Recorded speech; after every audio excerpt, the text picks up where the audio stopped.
Um, my name's Councillor Maureen Chalmers. I'm a councillor over in South Lanarkshire and I'm COSLA's Community Wellbeing Spokesperson. In that role, I'm privileged to co-chair the Equally Safe Joint Strategic Board with the Minister for Equalities and Older People, Christina McKelvey. The Equally Safe strategy and the ambition to prevent and eradicate all forms of violence against women and girls is firmly co-owned by and across our spheres of Scottish and local government. As such, it is COSLA's everyday job to demonstrate leadership in tackling gender-based violence, to use COSLA's power and influence to prevent this harm from occurring, to support recovery and to hold individuals accountable for harms caused. Local government is committed to responding to the gendered impacts of the pandemic in our blueprint, and now the further impacts on gender equality, well-being and safety of women as outcomes of the cost of living crisis calls on us to continue that response.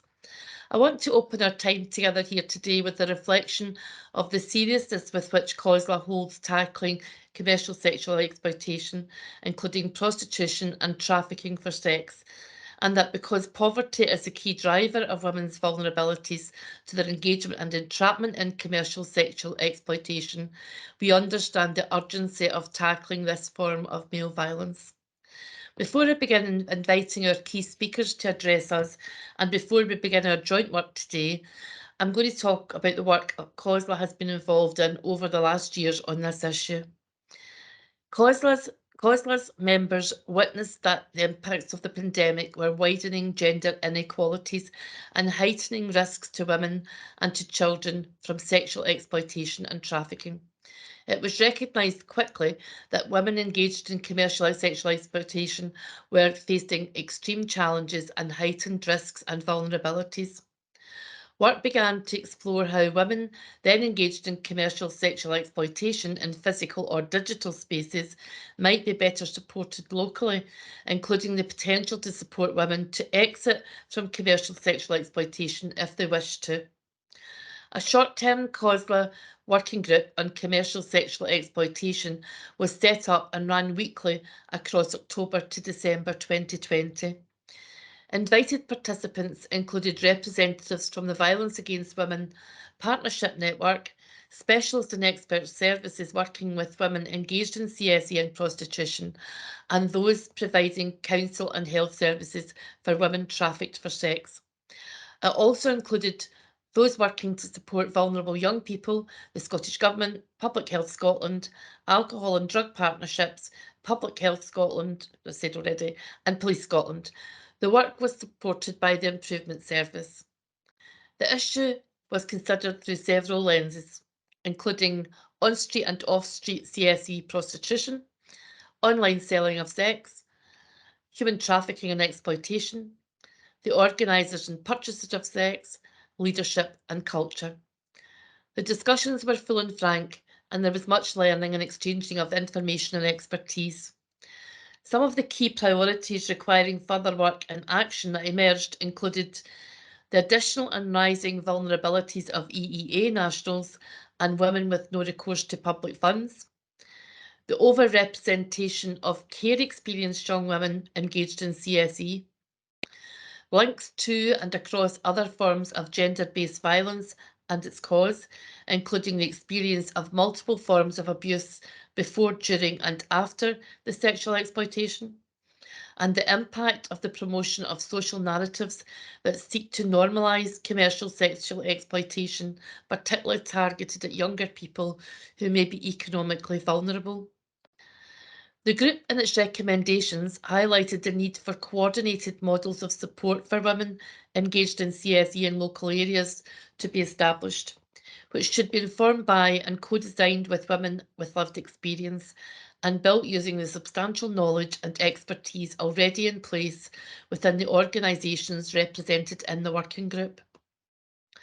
The vision included those services in all local authority areas, specialist and mainstream, should be resourced sustainably at local level to have the capacity to work together to offer women the complex, flexible, reliable, personalised, trauma-informed and cohesive support they need. There should be no pressure that women must be moving towards exiting CSE, but with access to non-judgmental and trauma-informed services that would be built around her needs, should she wish to consider that she could receive long-term support towards that if that were her goal. It was recognised that women and vulnerable young people can and do fall between the cracks in related policy responses. For instance, child exploitation, sexual exploitation, commercial sexual exploitation, prostitution, and human trafficking. So, to weave that net of local support, these could be coherent and connected nationally and locally. There was a strong consensus that key strategic partnerships, health and social care partnerships, violence against women partnerships, community safety and alcohol and drug partnerships should sit at the heart of coordinating responses locally to provide these safe, connected and accessible person-centred pathways of support for women through specialist and universal services across community planning and health and social care services.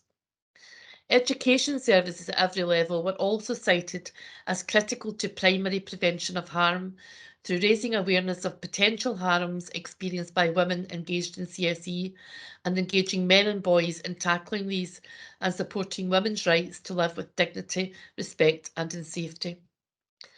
Tests of change in local areas working with relevant services that have emerged as critical elements of support that women engaged in CSE may wish to access or that women considering or seeking to exit might require were recommended. These many interventions would allow local services to try out, learn from and build on innovative ideas quickly and cost efficiently in the areas of collaboration across violence against women and girls, specialist services and others, and could include tests of changes in the areas of policy and practice across substance misuse and addiction services, employability services, mental health and education services, housing services and other relevant areas. Through these, stronger relationships between women and services could be nurtured and developed. And here I'm just going to pause because what we must also recognise is the intense pressure that our local services are under. Less and less funding is available to local government as a whole, and this is impacting on the flexible resources available to support the action we need to urgently take. Local government is committed to investing in and responding to and mitigating against the harms caused to women, to protect those who have already become victims and to support their recovery. Building women's trust with and confidence in our services across the public sector environment is critical to actualising the vision I have described.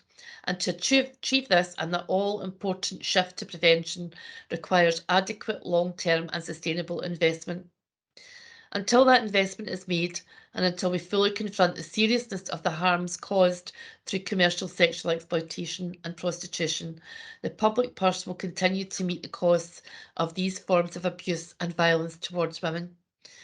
Your discussion today comes at an important time.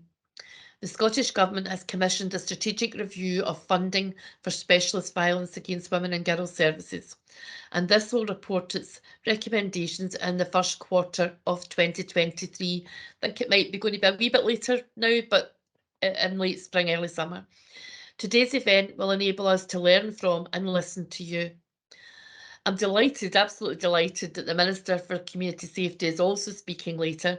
As you know, Elena has been involved in a COSLA leadership role before and understands many of the issues that we'll be talking about today.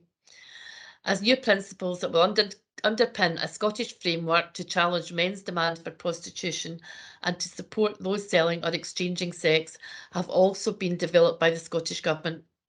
As with everything we try to do in Equally Safe, this has been supported and informed by many stakeholders, many of you are here today, and by COSLA, feeding in the outcomes of the work and the learning from this that I have described today. As I said previously, there's no time to lose to create the real responses locally that we need. If we're to realise the vision of a Scotland where women are equally safe, it's vital that we tackle commercial and sexual exploitation through the lens of gender-based violence and find ways as soon as possible to build accessible, non-stigmatising, trauma-informed and sustainable support and opportunities for every woman who needs and wants it in their local area across Scotland.